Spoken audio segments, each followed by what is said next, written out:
Chapter 42. While Croc finished its grisly meal, Ed pulled out a small notebook and consulted with a small hastily scrawled map and some chicken scratch notes, before ushering us down a long hallway filled with thick strands of spider webbing. We stepped lightly, avoiding a pitfall trap filled with dozens of sharpened rebar spikes at the bottom of a large hole. More traps waited for the unwary, including a particularly nasty temporal distortion pocket, which wasn't so different from the one that had trapped Temperance hundreds of years before. In the same way that the backrooms regularly screwed around spatial reality, making spaces impossibly big or small, the temporal distortion pockets altered the flow of time. They were incredibly dangerous, in part because they were so wildly unpredictable. Some accelerated time, forcing those unlucky few to waste away to dust and bones inside the span of seconds or minutes. Others stopped time completely. That's what had happened to Temperance. She had stumbled into a pocket not long after an eclipsing and found herself frozen in time for the better part of 2 centuries. She'd been awake and aware, the entire time, driven mad one day at a time. Other versions did both simultaneously. It was entirely possible to go into a temporal pocket and emerge with the head of a baby and the body of a 90-year-old man. I badly wanted to stop and examine that particular trap. Time magic was dangerous, but if I could find a way to master it, the possibilities would be damned near endless. I could trap my enemies in an eternal time loop or use it to quickly ferment beer. My buddy Chad was super into craft brewing, but I'd never had the patience for it. Having access to my own time pocket would help substantially. In a twist of true poetic irony, however, there just wasn't time. As fast as we were moving, Mr. Wiggles was gaining on us, the sound of his meaty grunts and the clacking of his legs drawing progressively nearer by the minute. He was close enough now that we could all hear the unfortunate sound he made while cleaning up the carnage we'd left behind. It was 1,000 times worse than Croc's earlier feeding frenzy, an endless symphony of slurping and glurping and crunching. It sounded like Jabba the Hutt eating 1,000 oysters all at once, then getting pitched face first into an industrial meat grinder. I decided then and there that I wanted no part of Mr. Wiggles. Begrudgingly, I left the tantalizing time trap behind and picked up my pace. True to his word, Ed shortly guided us to a stairwell marked with a black and yellow sign that read "Caution, do not open, alarm will sound." Ed ignored the posted sign and attempted to shoulder his way through the door. Unfortunately, the door was locked and didn't budge so much as an inch, but his efforts did set off a blaring klaxon. Red lights strobed frantically overhead as the warning alarm issued a shrill beep, beep, beep that reminded me of Jacob's faulty smoke detector, a taunt relic, specifically designed to enrage enemies and draw their ire. Perhaps I am mistaken, but I feel as though that alarm is something we should be concerned about, Jacob said, stealing uneasily looks between the locked stairwell door and the hallway we'd just come from. It should be fine as long as we move quickly enough, Ed replied, though he sounded rattled. The sound will draw Mr. Wiggles to our location, but we'll be long gone before he gets here, and he won't leave the preschool. Ed pulled a little tool from his coat, dropped to a knee and began fidgeting at a small hole inset into the metal push bar. "Just keep an eye out while I work," he muttered, not looking up. I had a sudden flashback to my battle against the toilet-headed stairwell guardian in the lobby. The same guardian who'd come damned close to murdering me while I was messing around with a lock just like this one. Most overseers are extremely powerful, but the trade-off is that they can't easily leave their territory. Ed paused, jiggling his tool around in the locking mechanism. Although the basement is still technically a part of the preschool, the vestigial tunnels that connect to the radio station are sort of like a demilitarized no-man's land. In theory, Mr. Wiggles shouldn't go there. Probably, he added quietly, though, full disclosure, I've never actually made it this far. So what you're really saying is you have no idea if this will work? I said, more statement than question. There's a reason I saved you, Ed grumbled, and it's because I couldn't make it this far on my own. But I think our odds are good. The words had no sooner left his mouth than a deep, guttural roar erupted through the air, and a creature dragged itself into our corridor. Ed had described Mr. Wiggles as an eldritch worm the size of a city bus, but he'd significantly undersold just how horrifying the overseer really was. Mr. Wiggles was indeed tubular and worm-shaped, though he had the head and face of an enormous baby with cute dimples and the black, dead eyes of a hungry shark.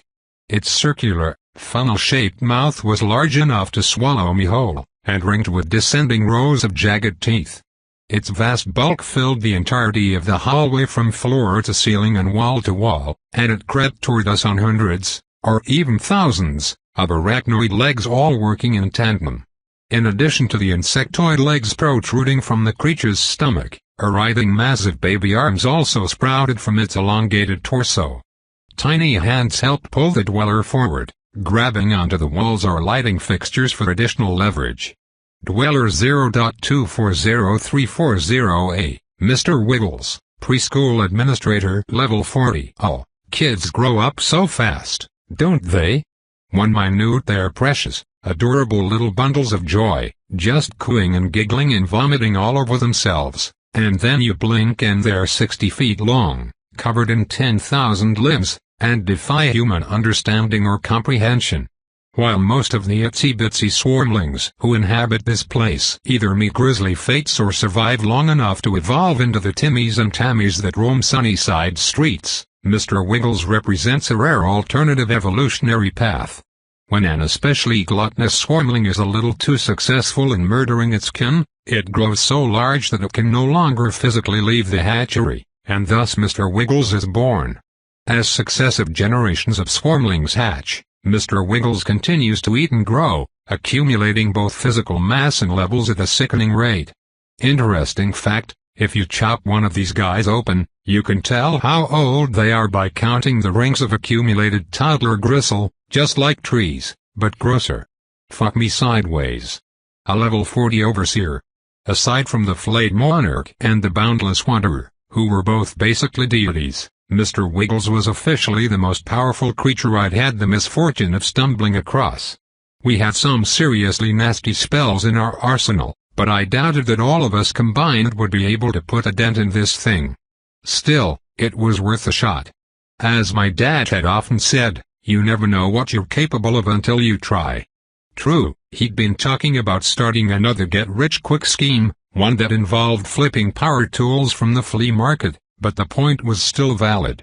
I triggered Hydroblast, unleashing a geyser of water that slammed directly into the monster's stupid fat baby face. It was impossible to miss, since Mr. Wiggles' ugly mug was as big as a barn door and took up the entirety of the hallway. The beam drilled through the monster's smooth, porcelain white skin and a health bar briefly flickered above his head.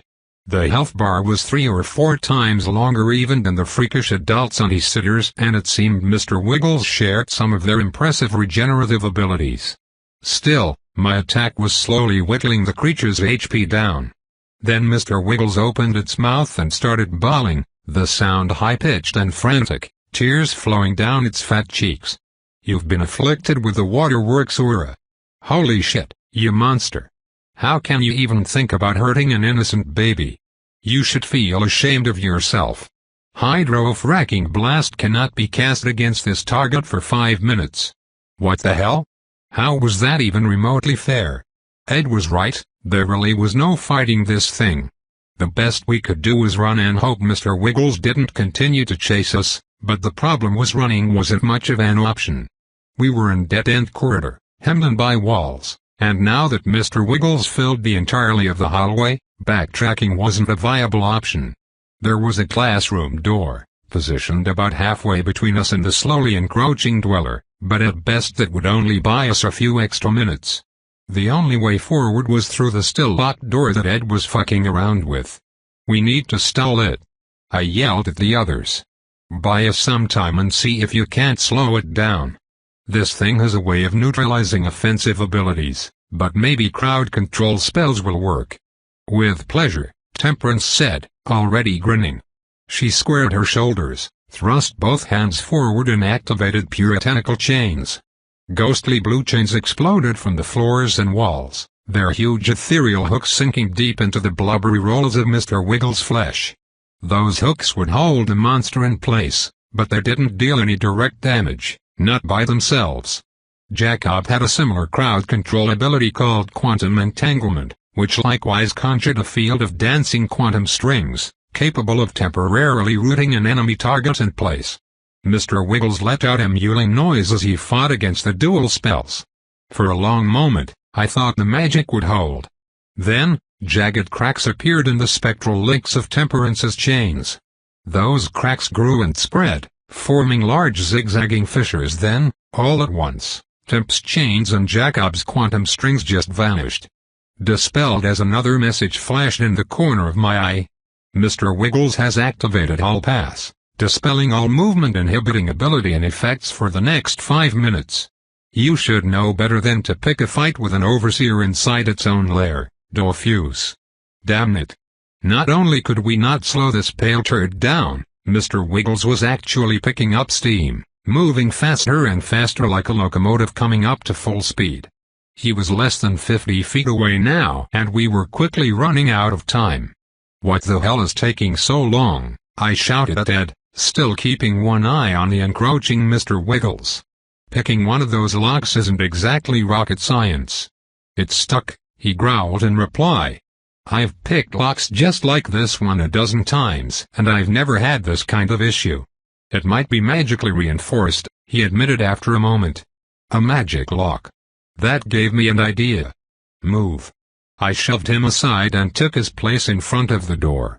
You pick locks like old people screw. I pulled free an artifact from my personal storage, one I'd picked up at the prize counter in the jungle gym jamboree called the Quantum Skeleton Key.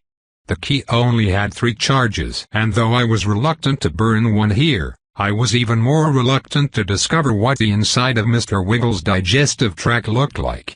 The artifact was any locksmith's wet dream, since it could open almost any lock, with only a handful of exceptions. Assuming the door wasn't rigged with an arcane seal, the skeleton key should do the trick. It worked by shifting between possible realities until it found one where the lock in question was already open, then it would duplicate that status. The artifact resembled an old-timey skeleton key, and though the head was too big, it promptly shrunk to fit inside a tiny hole that served as an access point to the locking mechanism. The moment I slipped the key into place, it buzzed in my hand, growing uncomfortably warm. Then the lock clicked open. It was the work of seconds. I yanked the key free and stashed it in my tool belt, then stole a look over one shoulder. The creature was less than 20 feet away and lumbering toward us like the juggernaut. Ed thrust both hands forward and conjured an illusionary wall of solid brick, forged from hardened light. Mr. Wiggles crashed through it like the Kool-Aid Man. It didn't slow him down even for a second, though Ed dropped to the ground with a cry of pain, grabbing at his head with both hands. Ed's health bar dipped sharply, and blood flowed from both nostrils in twin streams, while more leaked from the corner of his eyes. I'd experienced a similar effect several times when pushing my psychic abilities too far. Jacob rushed forward and scooped the Delver up as though he weighed nothing at all and unceremoniously tossed Ed over his shoulder like a bag of concrete. Mr. Wiggles continued to advance, undeterred. Less than 10 feet. We needed more time. I sent Drumbo charging forward, knowing there was an extremely good chance the horror wouldn't survive the encounter. Without hesitation, Drumbo attacked, his angle grinder hand thrust forward like a lance. The horror leapt into the air and slammed into Mr. Wiggles with the force of a wrecking ball. For the first time, the unstoppable eldritch worm slowed. Drumbo hacked at Mr. Wiggles' face, aiming for the eyes while desperately attempting to avoid the monstrosity's enormous, sucking maw. That was a lost cause. A pale fleshy tongue, capped by a large hand, extended from the worm's mouth. The hand struck lightning fast like a coiled viper, wrapping around one of Drumbo's legs before slowly rolling him inward. Drumbo slashed at the grasping arm tongue with the angle grinder, but the blade just wasn't strong enough to cut through the limb. Drumbo's legs disappeared into the maw and his health bar began to drop. The horror never stopped fighting, though, not for a minute. I took a deep breath and slammed my weight against the door handle, praying the quantum key had worked. For one terrifying moment, the door resisted. Stuck. Then it groaned and swung outward, dumping me into a nondescript concrete stairwell. "Move your asses!" I screamed, holding the door open. There was an enormous slurping noise, and when I glanced back up the hall, most of Drumbo had vanished into the worm's mouth. Only the horror's head and shoulders were still visible. Drumbo's health bar was strobing an angry red, warning, warning, warning, and he didn't have long for this world. My faithful minion was badly damaged, but so long as I didn't let his HP bottom out completely, I could still salvage him once I got back to the store. As the others barreled into the stairwell with Mr. Wiggles only a few feet behind, I recalled what remained of Drumbo and bolted in last, pulling the door shut behind me. Well, I tried to pull the door shut behind me. Several flailing arms snaked into the hallway before the door could properly close and latch. "Help me!" I screamed, even as I threw my body weight against the door, fruitlessly attempting to keep Mr. Wiggles from following us into the stairwell. Croc and Cynthia joined me, but even with the combined strength of all three of us, we weren't a match for the sheer bulk of Mr. Wiggles. Temp, who was light enough to be carried off by a strong gust of wind, didn't bother with the door at all. Instead, she immediately began hacking at the waggling arms with her cleaver. Her weapon bit deep into the dweller's skin and black gore flowed out, splashing against the ground and walls. It wasn't enough, though. Not even her butcher's cleave ability gave her enough raw power to carve all the way through the reinforced bones running through the flailing arms. "Clanra Hayes," Jacob thundered, "use this." A glimmering blue sapphire the size of my fist darted gracefully through the air, catching the ambient fluorescent lights from the stairwell as it flipped end over end. Temp stashed her cleaver and snagged the gem with dexterous fingers, attaching the jewel to her wrist in a single fluid motion. She slapped her palm against the stone and summoned Jacob's trademark plasma shield, then slammed the bottom edge down sharply against the arms blocking the door. There was a sharp sizzle followed by the aroma of burning meat. Unlike her cleaver, the shield sheared through the grasping limbs like a hot knife through a pat of butter. A pair of grasping toddler arms hit the floor with wet, meaty thumps and the door finally slammed closed, clicking in place. The problem was, the door didn't lock from this side, and without access to the metal push bar, there was no way to properly secure it. Not long term.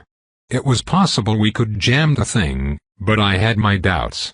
Mr. Wiggles was screeching bloody murder from the other side and already the metal door was bowing inward. It wasn't going to hold for long, and though I found it hard to believe Mr. Wiggles could actually squeeze his bulk through the doorway itself, hope was a terrible strategy. Clearly, there was no way we could beat the powerful dweller in a fair fight, which left me with only a single option, though one I was loath to use. I'd leveled up several times since arriving on the 24th floor, and even though I hadn't yet visited a progenitor monolith to upgrade my stats, there were a few additional benefits that came from my rapid progress. Most notably, my blanket fort ability was partially tied to my variant assimilation level. I earned an additional 2,500 square feet of blanket fort space for each new level, and I also gained an additional doorway anchor for every 2 levels. I accessed my subspace storage system, via the on-the-go portal, and quickly scanned through my inventory until I found what I was looking for, a whole mess of shiny, new doorway anchor plates. The thought of connecting this godforsaken floor to my storefront in any way was mortifying. But right now the need to survive outweighed my revulsion. I pulled free one of the newly minted anchors. It looked like a simple black rectangle of plastic with the words "Discount Dan's Backroom Bargains" scrawled across the front in white lettering, and slapped it against the door. There was a brief flash of light followed by a pulse of mana, and then everything went silent. I could no longer hear Mr. Wiggles, and the fervent banging had ceased altogether. That was because the stairwell door no longer existed. These doors only worked one way. With the anchor plate in place, we could now access the door from our side, but there would be nothing on the other side. From Mr. Wiggles' perspective, the stairwell entry would have simply vanished. Here one moment, gone the next, like some sort of magician's trick. His prospective meal forever out of reach, at least so long as the doorway anchor stayed in place. Eventually, I planned to come back here and reclaim the anchor, but I wouldn't be able to do that for at least 24 hours. I was hoping Mr. Wiggles would be long gone by the time that happened. As powerful as the dweller was, the enormous worm didn't seem particularly intelligent, and I doubted he would mill around in an empty hallway indefinitely. Eventually, Mr. Wiggles would move on to find his next meal. "Well, that was an epic shit show," I said, running a hand through my hair, which I immediately regretted since it was still covered in gore. God, I needed a shower. And a chance to run a load of laundry. "What the hell just happened?" Ed said, approaching the door with obvious trepidation. He licked his lips and squinted his eyes as he studied the plaque. His fingers brushed against the door, and he froze in obvious shock. "You've got to be shitting me," he said as he read over the message that everyone saw when they touched one of my doors for the first time. It was my welcome message, followed by a list of store rules. Even though I couldn't see the words myself, I knew exactly what they said. "Welcome to Discount Dan's Backroom Bargains. Need supplies, food, artifacts, relics, or just a safe place to lay your head for a few hours? You've come to the right place. We've got a little bit of everything and offer all of it for a fair price. But, and read this part carefully, if you fuck around with me, my employees, or my store, I guarantee you will find out. As my granddad would say, sow the wind, reap the whirlwind.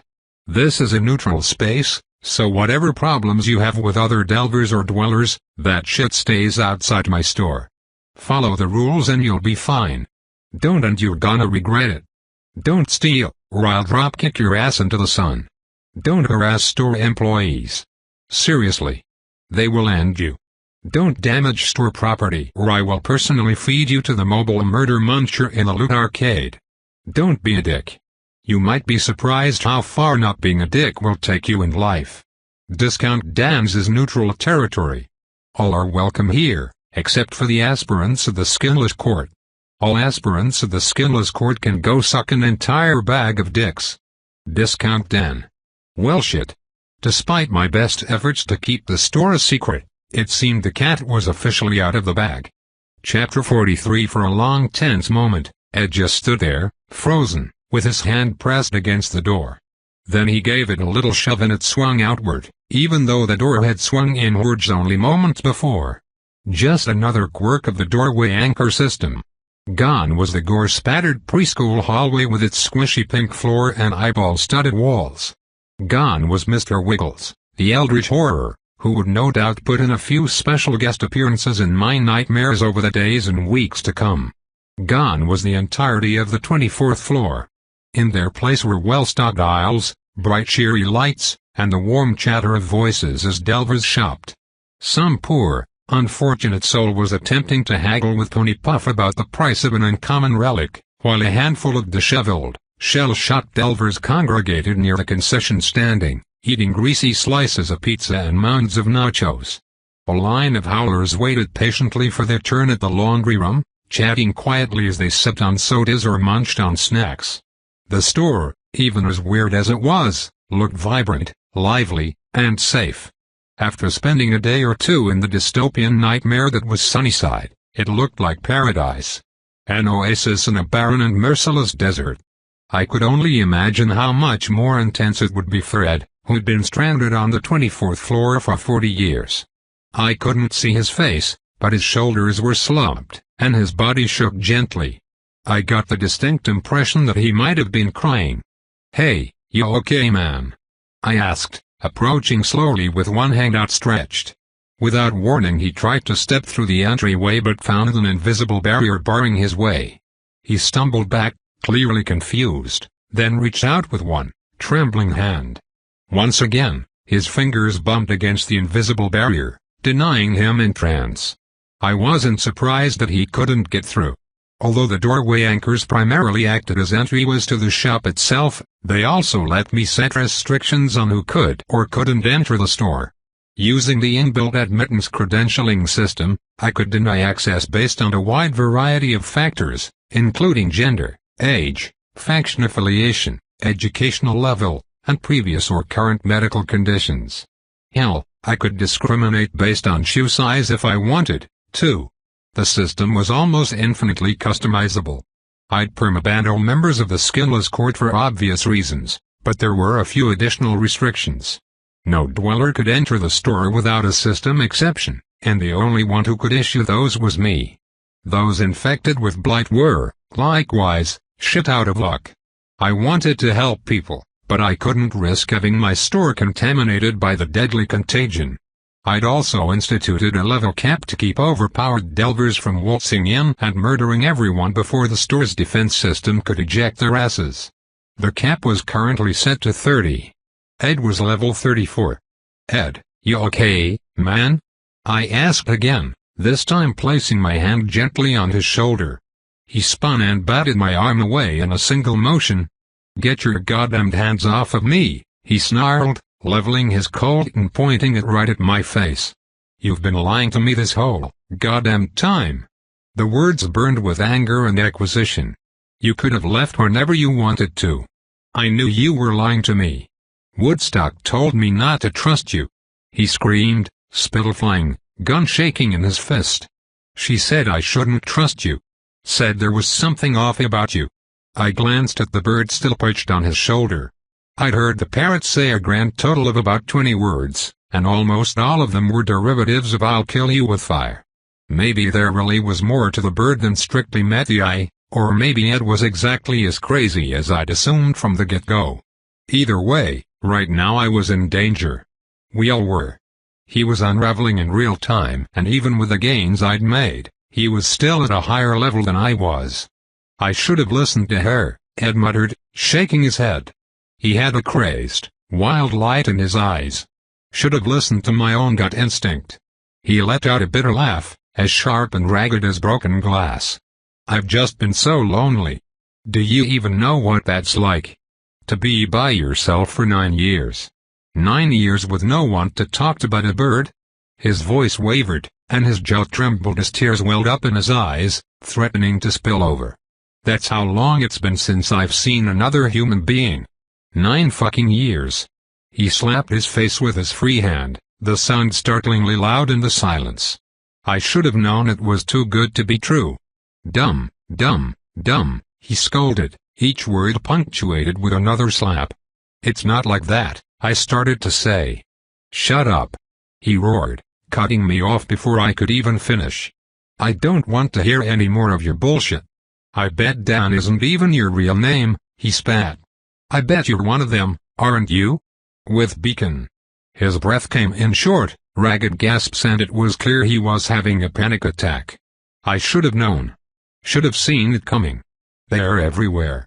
We're not with Beacon, I said, but he wasn't listening. It all makes sense now, he hissed. You have spook written all over you. The signs were there, right there in front of me, right under my goddamn nose. This whole thing? Probably an infiltration op right from the start. His voice rose, cracking with a mix of fury and desperation. You knew I was getting close, didn't you? Close to bringing down the signal, and you just couldn't let that happen. No sir, not on your watch. He snarled, an ugly, dangerous look flashing across his face. He was like a wounded animal, backed into a corner. You're trying to take me out, aren't you? Aren't you? Afraid I'm finally going to tear down you precious little brainwashing experiment for good. He squared up, his whole body taut like a coiled spring, ready to snap. Well, let me tell you, fucko, you picked the wrong damn delver to mess with. Woodstock watched us from her perch on Ed's shoulder. Dual plumes of smoke drift upward from the nostril holes on the top of the bird's beak. Jacob deployed his steel kite shield with a flick of his wrist, then quickly moved to cover Temp with his body. Please, Mr. Merle, he said, his voice even and neutral. I do not wish to fight or harm you, but if you keep pointing that weapon at my friends, I fear I will have no choice. This is just a misunderstanding. I realize why this might be confusing, but I can assure you we don't mean you or your bird any harm. Kill you with fire. Woodstock shrieked, even as the bird's chest began to smolder with golden light that bled through its feathers. This was going downhill fast, and if I couldn't find a way to snap Ed out of his paranoia spiral, this was going to end in bloodshed. Whoa, let's pump the brakes here, I said, frantically trying to de-escalate things. Everyone just take a few deep breaths, okay? I raised my hands to show both Ed and Woodstock they were empty. We aren't with Beacon, we've never even heard of Beacon, not until you told us. And I promise, right hand to God, that we aren't trying to destroy Big Bertha. Yes, I didn't tell you about Bishop, but I didn't think it would be an issue. This is no different than you hiding your identity from us. Remember that? I asked. How you neglected to mention that you were part Sunny Sitter and a literal memory vampire. And remember how I didn't nuke you on the spot, even though we had good reason to? This is no different. I should have come clean about this. I gestured toward the entryway, sooner. In hindsight, keeping it a secret probably wasn't the right thing to do. That's on me. But we weren't lying to you about taking down the signal. Hell, that's why I didn't tell you about the store, because I was afraid that if you had a way out, you wouldn't help us sabotage the radio station.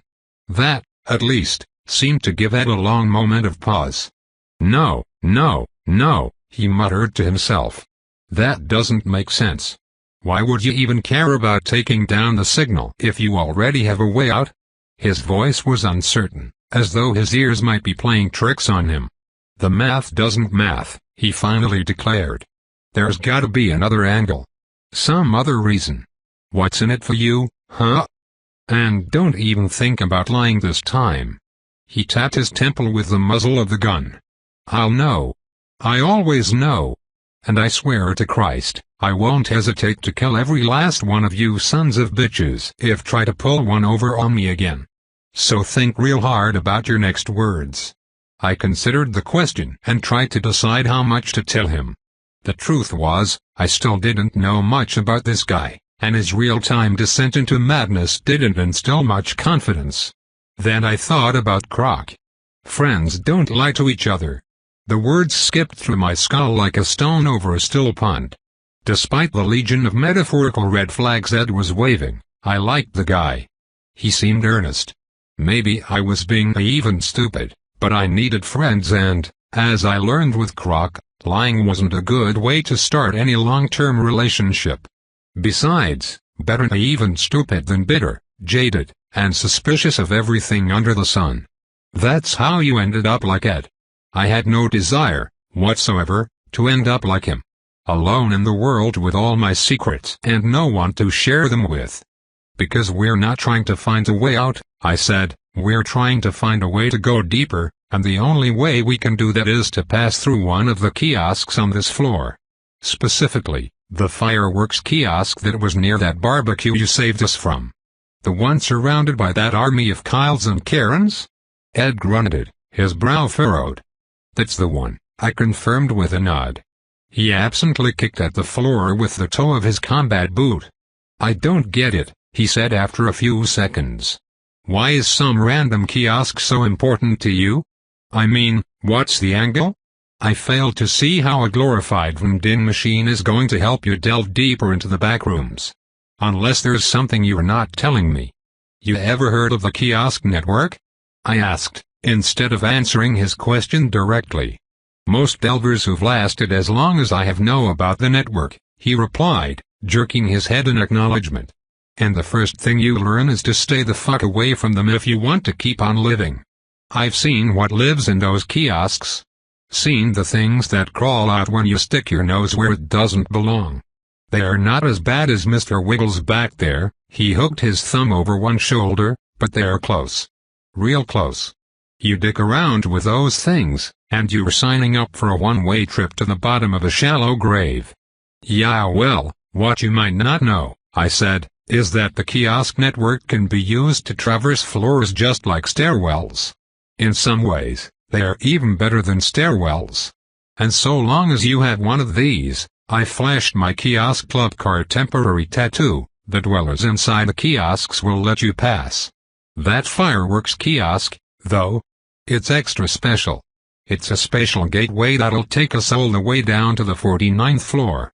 The 49th floor. He grimaced and looked away. You must have some sort of death wish going down that deep. Everything down there is worse, meaner, smarter, hungrier. The folk on the 7th floor would likely say much the same about you, Temperance countered, pushing Jacob aside. But, like you, We care little for the bleating of sheep. I rolled my eyes and sighed. Good God, but Temperance certainly had a flair for the melodramatic. What could possibly be down on the 49th floor that's worth crossing the whore for? Ed asked. What does it matter to you? Temperance growled. Our business is our own, and you hardly seem trustworthy. Pipe down there, ye old murder McGee, I said, before turning my attention back to Ed. Honestly? I have no clue what waiting for us down on the 49th floor, other than another kiosk that'll take us even deeper. Not all the way to the bottom, but one step closer. Eventually, though, if we go deep enough and get strong enough, we might find a way to stop something much worse than the Hoa.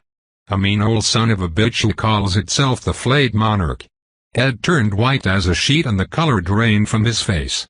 I take it you've heard of the Monarch? I asked, though based on his expression I already knew the answer. There's not a soul beneath the 10th floor who hasn't heard of the Monarch, he said, sounding deeply uneasy. Even the suits with beacons steer clear of him and his court. Last thing anyone wants is to end up on the Monarch's shit list. He licked his lips nervously. I've heard plenty of horror stories about the stuff his aspirants like to get up to. Sick stuff. Twisted. Even worse than some of the shit I saw down in the Siukai tunnels beneath Ho Chi Minh. Those aren't just stories, Jacob said. He dismissed his shield then raised his left hand, which was covered by a leather glove that went all the way to his elbow. The Sindel winced in obvious discomfort as he slowly peeled away the glove, revealing a bloody red limb stripped of skin. This is what they did to me, long before I ever met Dan. They use special artifacts, given to them by the inner disciples of the court, which prevent the wounds they inflict from ever healing. It also never stops hurting. Is that what this is all about? Ed asked. Revenge against the Monarch and his aspirants? It's not about revenge, I replied. It's about survival. The Monarch wants us dead, and he will do anything in his power to make that happen. Period. End of story. Ed finally lowered his gun, though he never took his eyes off of us. That doesn't make any sense, he said. You damn near can't throw a rock without hitting one of his aspirants, sure. But the Monarch himself? He wouldn't waste his time on small fries like you. Hell, I doubt he'd roll out of bed to smite anything below level 100, assuming he's real in the first place and not just some boogeyman the skinless court made up to scare people into obedience. Ed gave me a once-over, his expression a cross between skeptical and pitying. I mean this in the nicest way possible, he continued, but you're just not important enough for someone like the Monarch to kill. He leaned in close and dropped his voice low. I think, he said slowly, you might be a little paranoid. Not that I blame you, this place messes with your head. I snorted despite how tense the situation was. The sheer irony of Ed calling us paranoid was not lost on me. I know how it sounds, I said after a beat, but trust me, we aren't paranoid. The Monarch and his bootlickers are after us. It's a long story, but what it boils down to is that I have something the Monarch wants. Something that he will move heaven and earth to get. Ed shot a finger gun at the open doorway. Don't suppose it has something to do with that fancy pocket dimension you have, does it? It was a statement, not a question. For the time being, that's our business, not yours, I said, refusing to directly confirm his suspicions even though he was right on the money.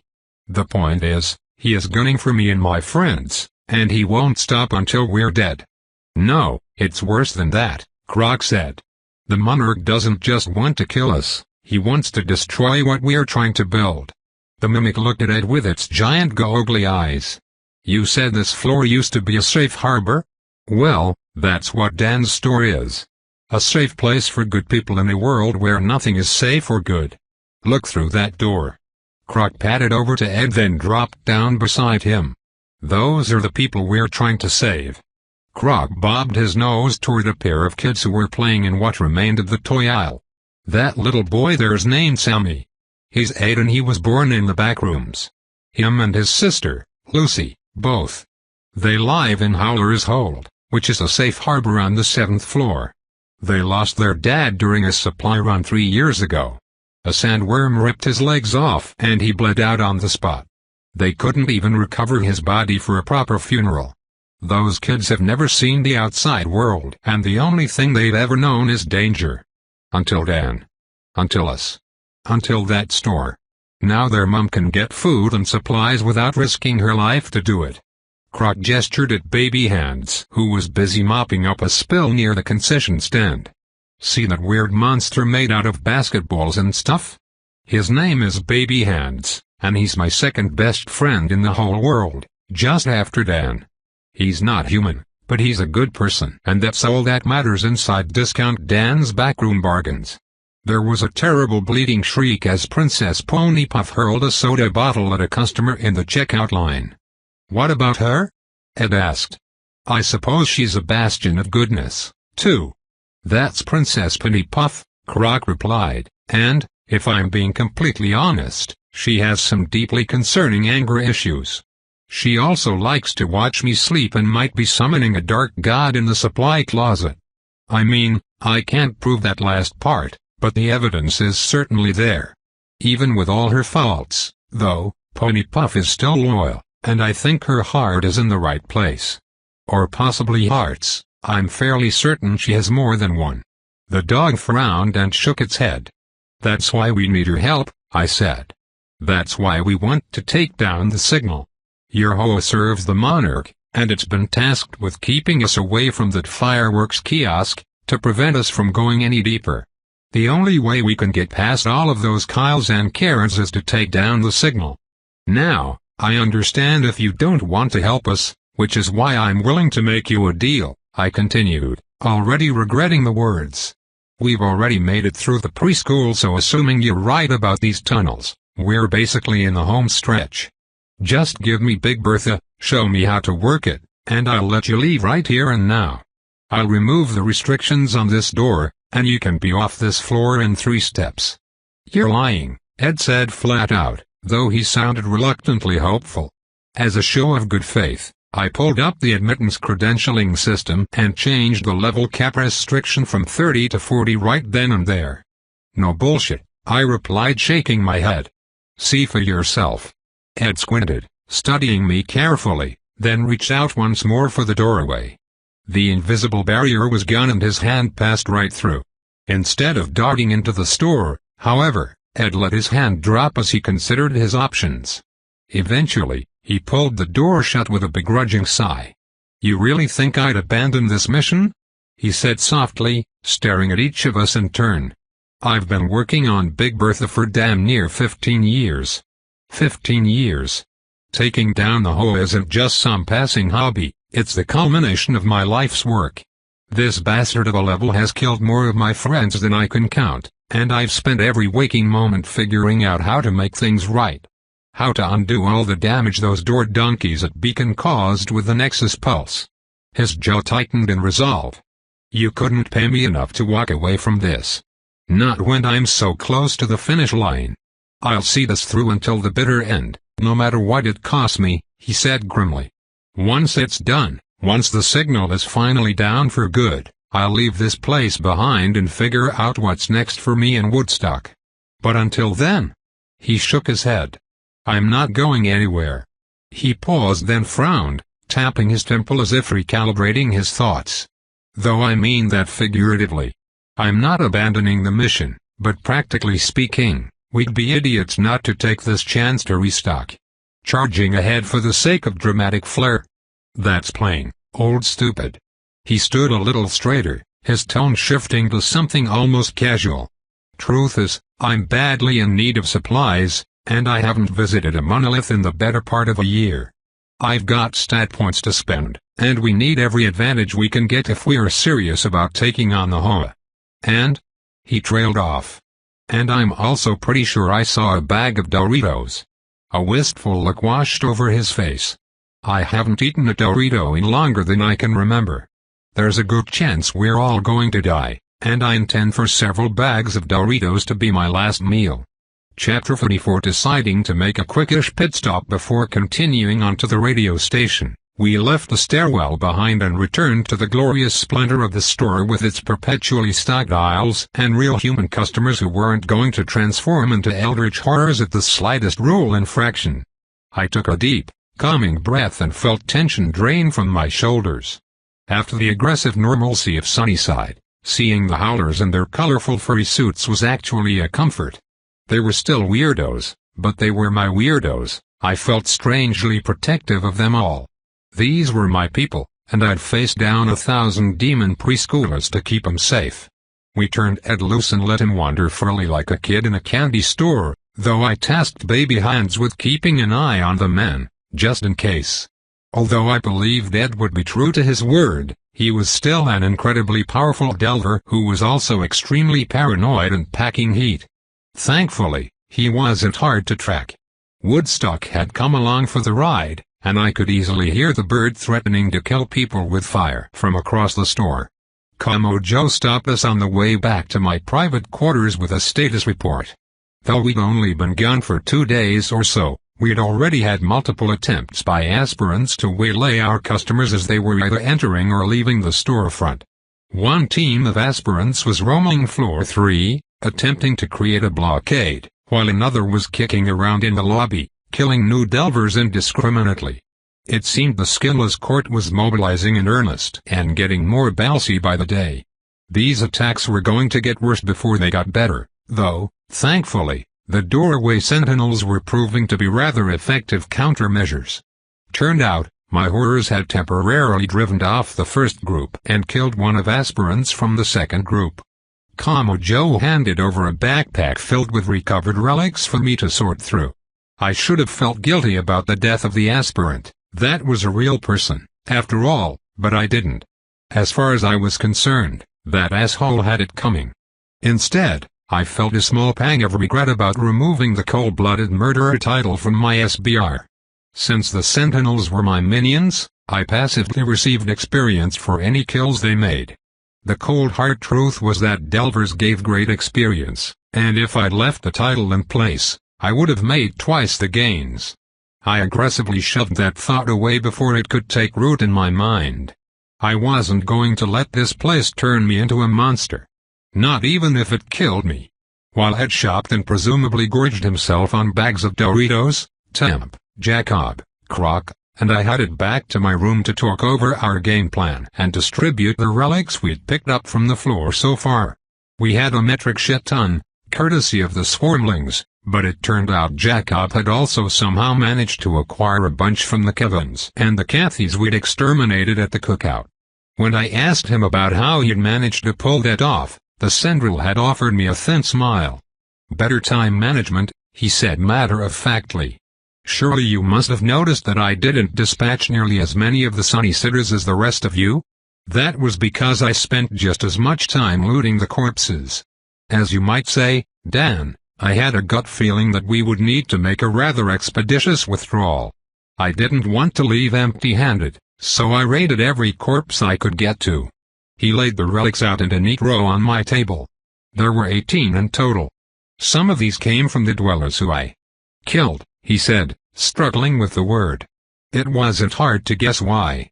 Although Jacob usually didn't mind offing dwellers, the Sunny Sitters were far more human than most of the creatures who called the backrooms home, and Jacob had a firm line in the sand when it came to killing people. Many of them came from the creatures the rest of you killed. I think splitting them evenly between the three of us seems like a fair way to go. Find us do Nick Dodge. "That's fine by me," I replied with a shrug. Honestly, I thought we'd lost all the damned relics, so anything is better than nothing.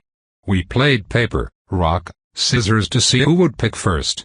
Jacob won every single time. I managed to beat Temperance, who seemed to fundamentally misunderstand how the game worked, since she only ever picked scissors because, and I quote, "stabbing things with scissors is fun." Sadly, 6 of the relics turned out to be uncommon spurified amplifiers, which, on the surface, at least, were virtually useless.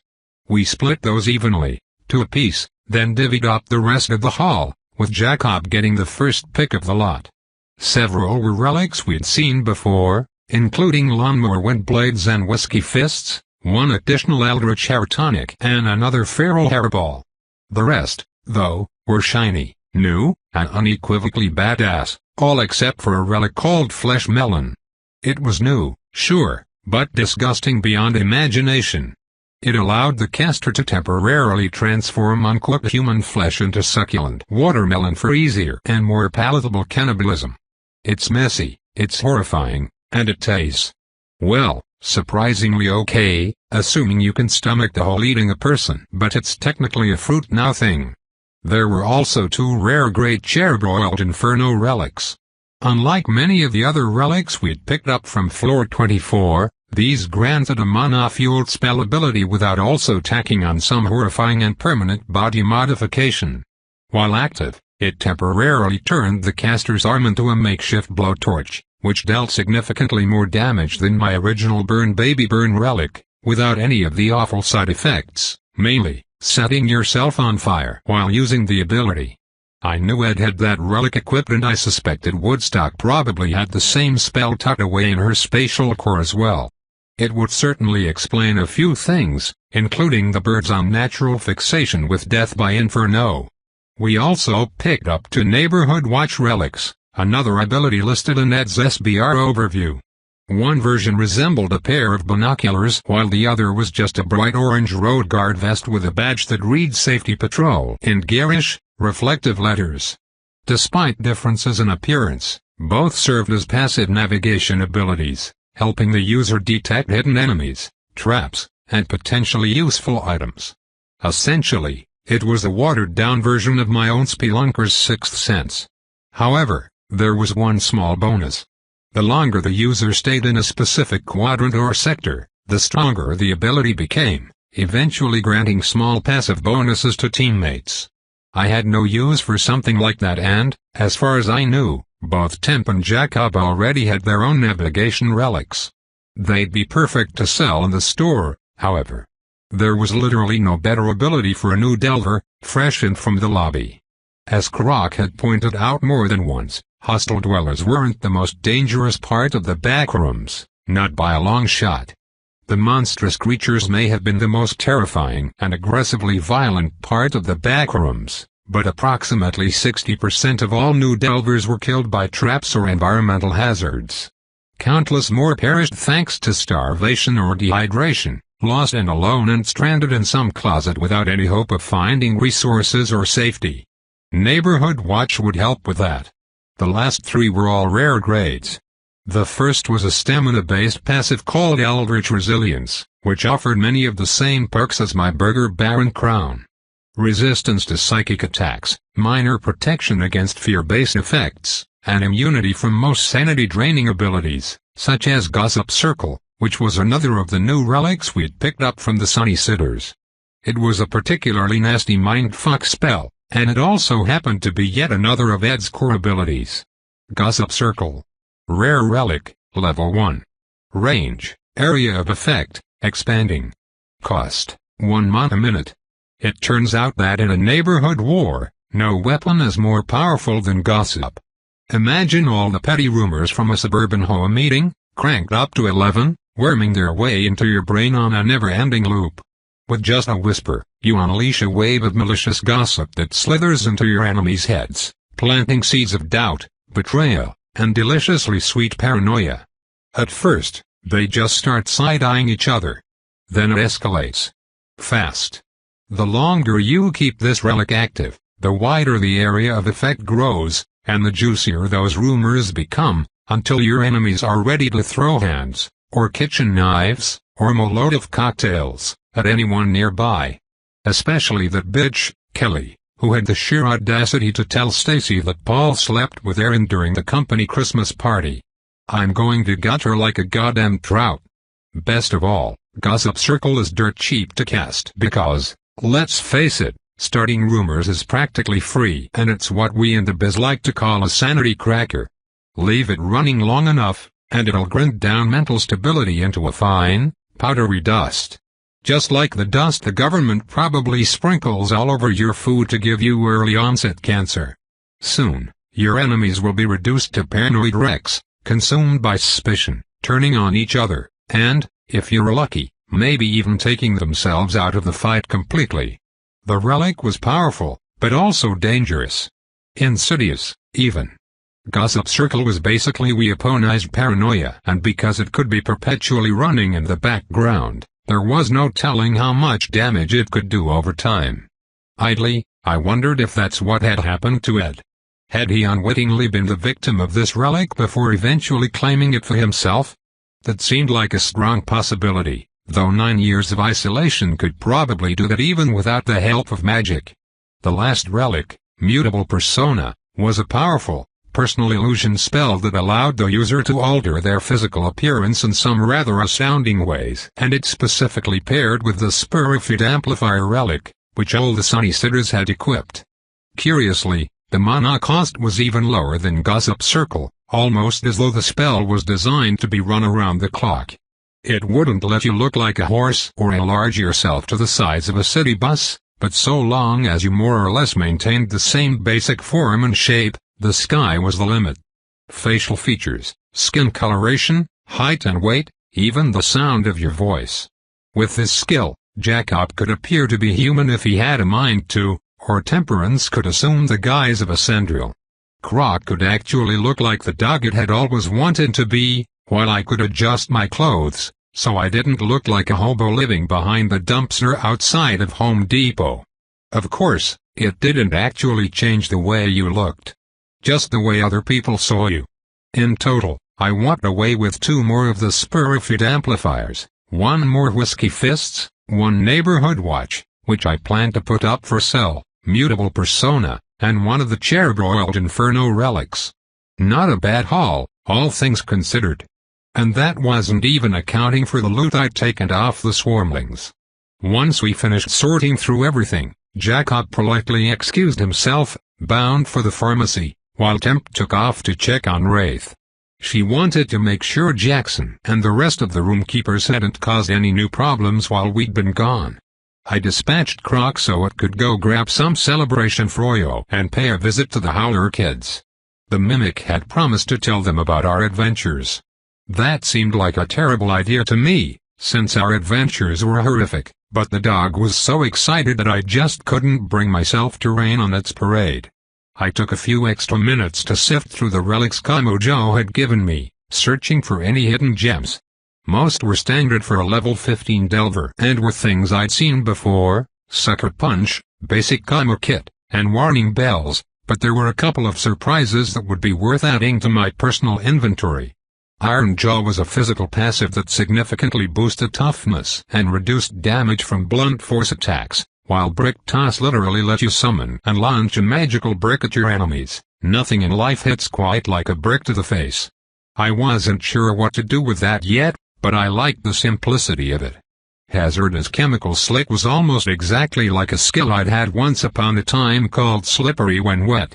It created an incredibly slick patch liquid that caused enemies to slip and fall, though, it also had an extra advantage. The chemical spill itself was wildly unstable and would react violently to any elemental attack, setting off a chaotic and unpredictable elemental chain reaction. It effectively transformed any single target elemental ability into a potent AoE attack. The drawback was that any friendlies caught in the slick would be just as susceptible to potential damage. With all my new relics finally sorted and catalogued, I headed over to my private bathroom, peeled off my gore-soaked clothes, and slipped into the shower. I cranked the heat up until it was so hot I almost couldn't stand it, then I just stood there for a few minutes, letting the water sluice over sore muscles and wash away the fetid, black swarmling goo that stained my hands and arms. I had to vigorously scrub at my skin with a bar of soap before the inhuman blood finally faded and vanished. But even with the blood gone, the memories remained. I absently thought about Ed's vampiric abilities and wondered if he could target specific memories, because there were more than a few that I wouldn't mind having gone. With a shudder, I picked the bar of soap back up and scrubbed at my hands again. Thinking about the swarmlings and the shard-stained golem and, most of all, Natasha Anno. The first person I'd ever killed, though I knew she wouldn't be the last. Somehow, I doubted it worked that way, though. And even if it did, I wasn't sure I would let those memories go, even as terrible as they were. Sometimes, the pain was the only thing we had. The only thing that let us know we were still alive. And sometimes, That pain was what kept us from repeating the same mistakes over and over again. Chapter 45. When I finally couldn't stand the heat any longer, I killed the water, toweled off, then tossed on a fluffy white bathrobe and padded over to the kitchen. I fished a cold beer out of the fridge, then plopped my ass back down at the table to tinker with the relics in my spatial core. Despite all the new gear I'd acquired while battling through eternal suburbia, there wasn't anything that warranted a spot in my active spatial core. Charbroiled Inferno almost made the cut, mostly because setting things on fire tended to be extremely effective, but the damage output and range just couldn't compete with Hydro-Fracking Blast. A few of my new crowd control relics resonated strongly with Fault Spike, so I spent a handful of minutes screwing around with various combinations, though I wasn't particularly thrilled with any of the outcomes. Hazardous Chemical Slick and Fault Spike created something called Quicksilver Quicksand, which, arguably, was a better crowd control skill than Fault Spike by itself, but it didn't deal any damage whatsoever, and I really liked dealing damage. The thought of mercilessly smashing deformed Sunny Sitters into a forest of earthen spikes using telekinesis was extremely cathartic. Likewise, String Snare and Fault Spike produced an ability called Feigned Webbing. Instead of summoning a plain old spider web, this conjured a movement-restricting field of webbing filled with a swarm of tiny cave spiders. It was a decent compromise which dealt less damage than Fault Spike on its own, but more than Quicksilver Quicksand. The spell was perfectly on brand for Temp, who took a perverse joy in tormenting people with insects, but it left a bad taste in my mouth. Plus, there was no way to use the spell in a targeted way. The cave spiders attacked indiscriminately, and the area of effect was enormous. There just wasn't a safe way to use it, not without leveling it substantially. And when I mashed all three relics together like a triple car pileup, my codex compatibility analysis returned an extremely unstable result. So, I ended up leaving Fault Spike alone for the time being and decided to upgrade a few of my current relics instead. Psychic Sovereignty was already at level 10, and I didn't have enough relics to push it all the way up to level 15. Although incremental level gains were fine, strategically pushing relics past the various threshold points was the best use of my resources. That left me with Hydro-Fracking Blast, Stinslayer Maelstrom, Neural Slipstream, Unhinged Taxidermist, and Runic Resonance Trap, which were all currently at level 5. Looking over my available relics, I could only advance one of them up to level 10. Knowing that, I began whittling down my options. I immediately dismissed Runic Resonance Trap, Unhinged Taxidermist, and Neural Slipstream.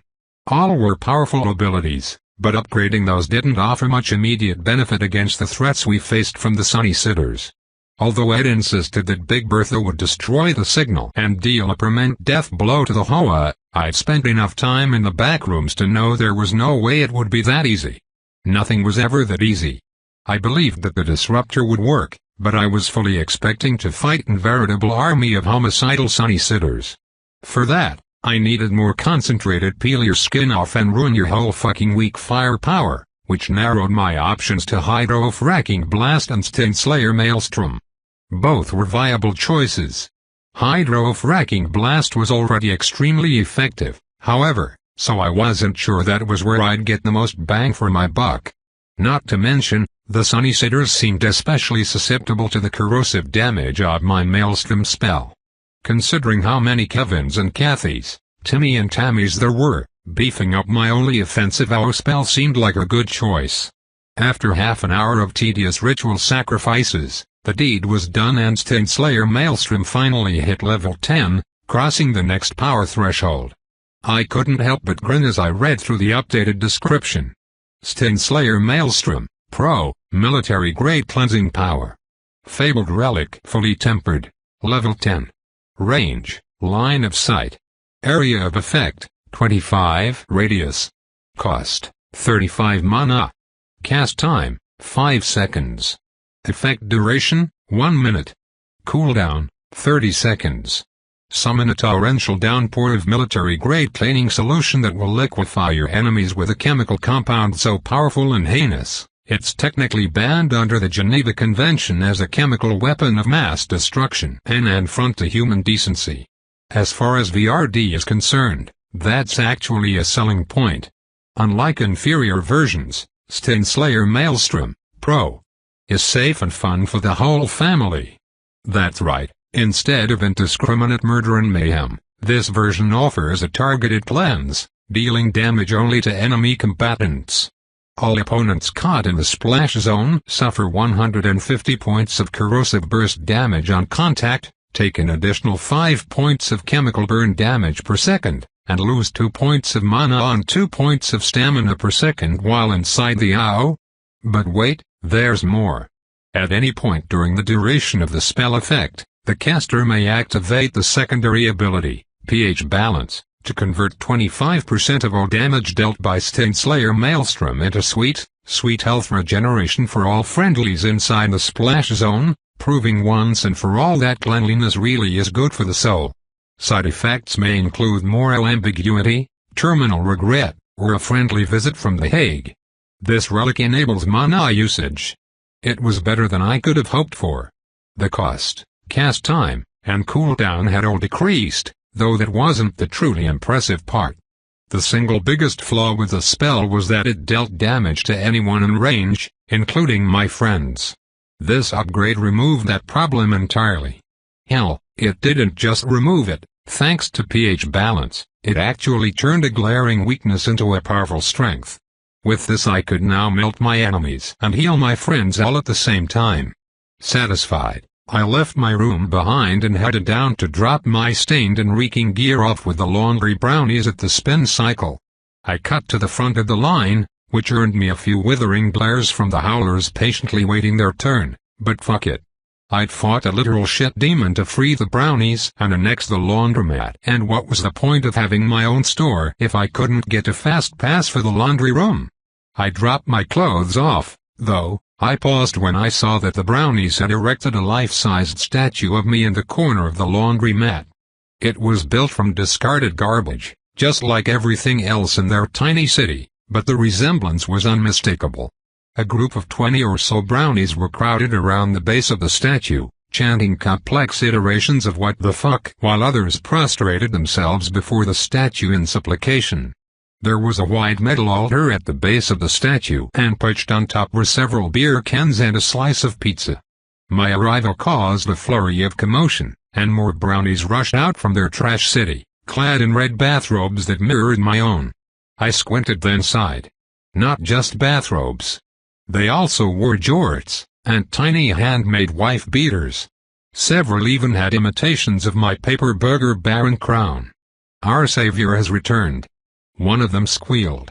When I looked a little closer, I realized it was Bertram, the high priest of their weird cult. What would you have us do, chosen one? We live to serve thy will and do thy bidding. Just here to drop some clothes off, I said, awkwardly lifting the bundle of dirty gear. And I'm in a bit of a hurry, so I'm hoping you can do a rush job. Bertram's face grew somber, and his back grew rigid with purpose and determination. We shall launder the very fabric of the cosmos for you, chosen one. It will be done. I laughed nervously, set my gear in an empty laundry basket, then slowly backed out of the room as the brownies swarmed my clothes like a school of hungry piranha. Once again, I had an uneasy feeling that this was all going to blow up in my face. I'd watched enough true crime docuseries to know that most cults had a way of spiraling out of control and ending with a catastrophic body count. But that was a problem for future me to worry about, I supposed. For now, the laundry was getting done, the howlers were happy, and present me had to deal with the hoa. Honestly, I just didn't have the mental bandwidth to care about the escalating weirdness happening inside the spin cycle. I left the laundromat behind, issuing a few halting apologies to the waiting howlers, then headed over to the progenitor monolith, located near the checkout. Taylor was working the concession stand and I shot her a friendly wave, which she returned with a thin smile. The girl looked exhausted, and it wasn't hard to guess why. She and her friend, Stephanie, were pulling long shifts around the store and we had more customers than ever to deal with. Both women deserved a raise, and I really needed to hire more staff to help around the store. I could always fashion more cannon fodder golems, but they lacked the charm and warmth of a real human employee. Once I wrapped this business on the 24th floor, I'd have to take a day or two to sort shit out around the shop. With the increased pressure and threat from the aspirants, fewer and fewer delvers were leaving the store at all, and as a result, our sleeping accommodations were quickly nearing max capacity. Hygiene was also becoming a serious issue. There were public bathrooms that anyone could use, but they didn't have showers, and we badly needed showers. Even with the addition of laundry services, the bow cloud lingering inside the store was nearing dangerous levels. There was work to be done and essential infrastructure that I needed to add, but as with the brownies, that would just have to wait for later. I sidled up to the monolith and jammed my hand flat against the palm reader. The menu blinked to life, and I quickly selected the Delver Interface Portal option. I repressed a gasp when I saw just how many levels I'd gained. 12. I'd jumped 12 levels since entering Eternal Suburbia, pushing me all the way up to 35. Even accounting for Ed, that officially made me the strongest delver in the shop. Although, admittedly, both Jacob and Temp had probably also made similar gains. Still, that nifty trick with the Swarmling Massacre had earned me a metric ass load of experience, so I suspected I'd outpaced both of them by at least a little.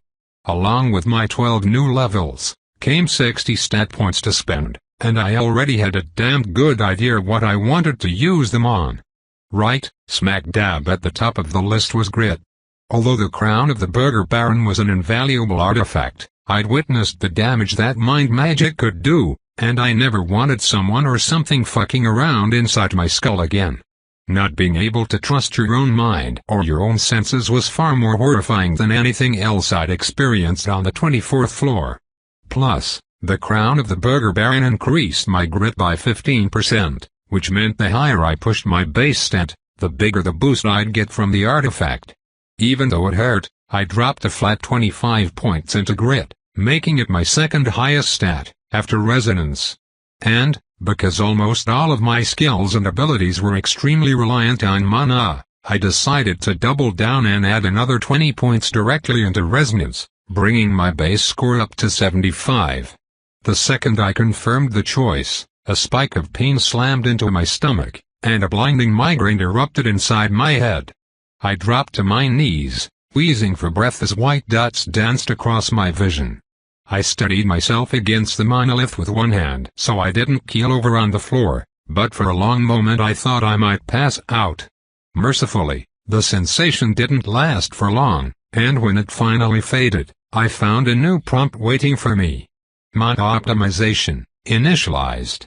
In so many areas of life, you meatbags understand that less is more, like with bad cholesterol or syphilis. But for some reason, whenever your mana pool shrinks, you humans bitch and moan about it like little wah babies. Well, suck it up. With mana optimization, you trade in some of that fat, sluggish mana pool for a sleek, turbocharged spellcasting engine.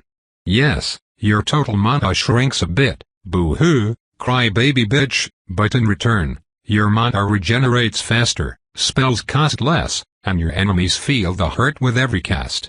Your total mana pool experiences a one-time decrease of 20%, which might sound bad, but that's offset by a significant boost to mana optimization, which is very good.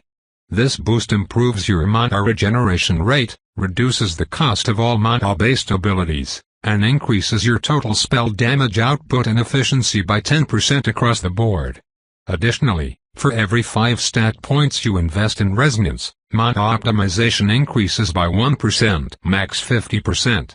Variant Research Division, optimizing destruction since 11,973 Southeast. I read over the description and found that I was just as unamused as the system seemed to think I would be. A 20% drop in my total mana was significant, and a 10% increase in other areas didn't seem to make up for the loss. Still, the system was telling me this was a good thing, even if it didn't seem like it on the surface, so I pushed my simmering rage to the back burner and started doing a little quick and dirty mental math. It didn't take me long to realize that maybe my anger wasn't entirely justified. Sure, at its current tier, I probably was getting dicked over. But only a little. Although I was sacrificing a sizable chunk of my mana pool, every single spell I had would now cost less to cast and deal extra damage on the backside. That paired with the slight increase to my mana regeneration almost made up the difference. But if I could bump my efficiency up to 20 or 30%, or, God forbidden, hit a 50% max, the one-time reduction wouldn't even matter. The revelation also got me thinking about the rest of my stats. Was it possible that they also had secret, inbuilt rewards for hitting certain thresholds? If that was true, what would the benefits for grit look like or perception? I also wondered if there was more than one threshold for each stat. It stood to reason there might be, since that was also how the relics worked. Relics improved at levels 5, 10, and once again at 15. Maybe stats worked the same way, even if the threshold scale was different?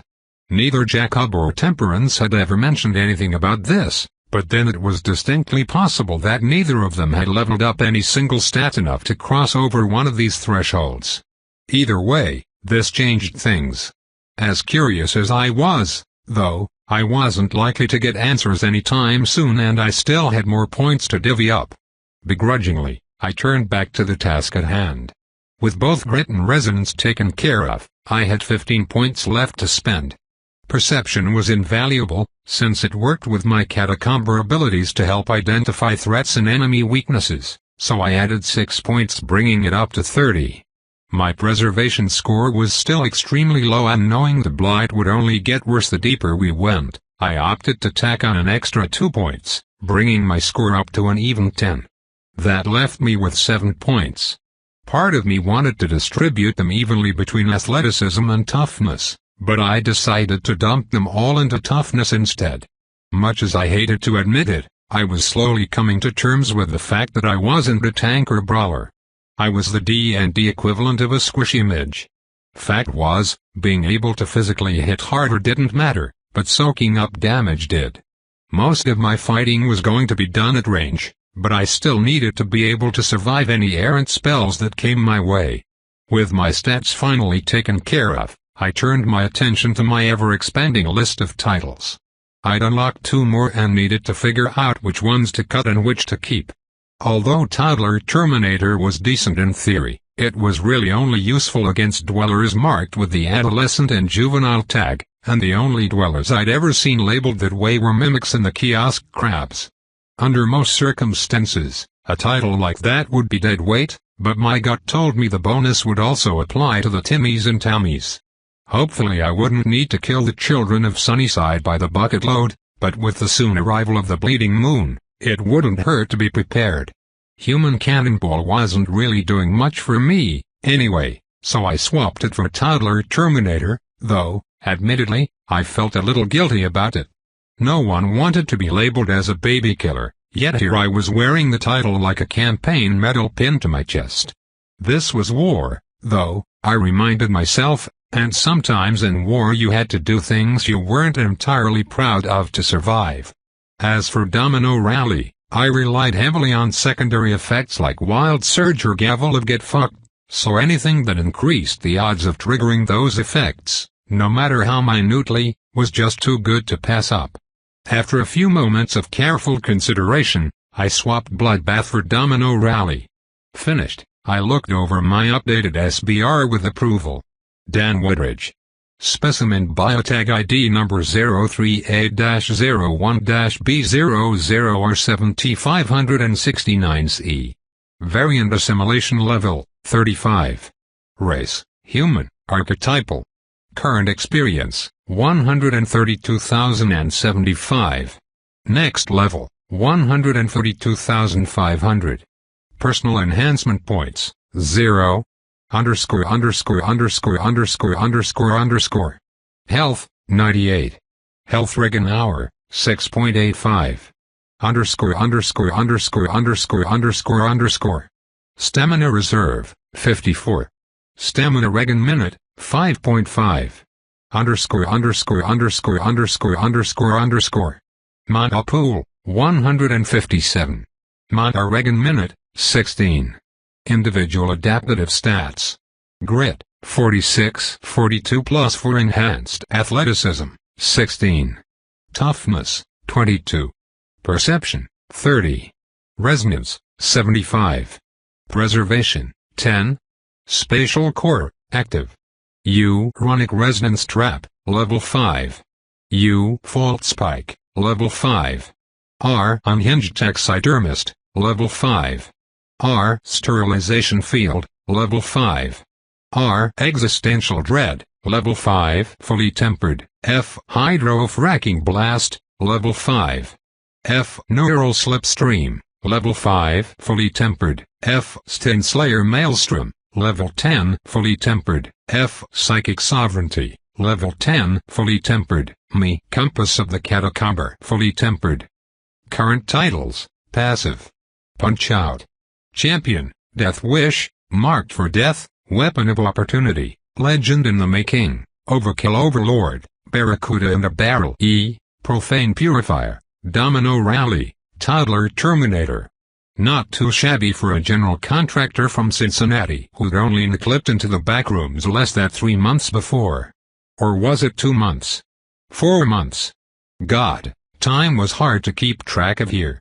It was like being perpetually stranded in Vegas, only worse. Regardless, my growth was impressive. Although I was happy with my current progress, there were still a few more things that needed doing before we took our final shot at the Nexus Pulse in the Hoa. I headed over to the pharmacy and slipped into the corpse cooler after a few quick words with Jacob. Unsurprisingly, the Central was busy working in lab, testing this or that, though what exactly he was working on, I couldn't tell. Hell, even if he told me, it would probably be over my head anyway. I took a few minutes to pull Drumbo out of storage and survey the extent of the damage. The horror hadn't fared particularly well against Mr. Wiggles.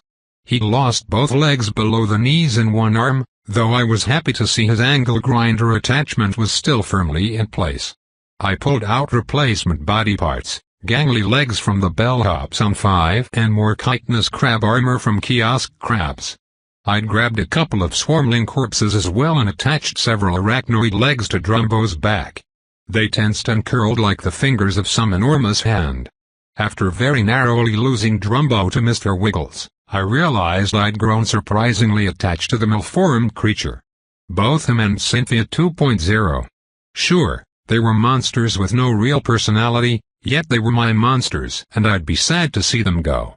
Though, admittedly, there was so little left of the original Drumbo, that we were running into a ship of the Zeus situation.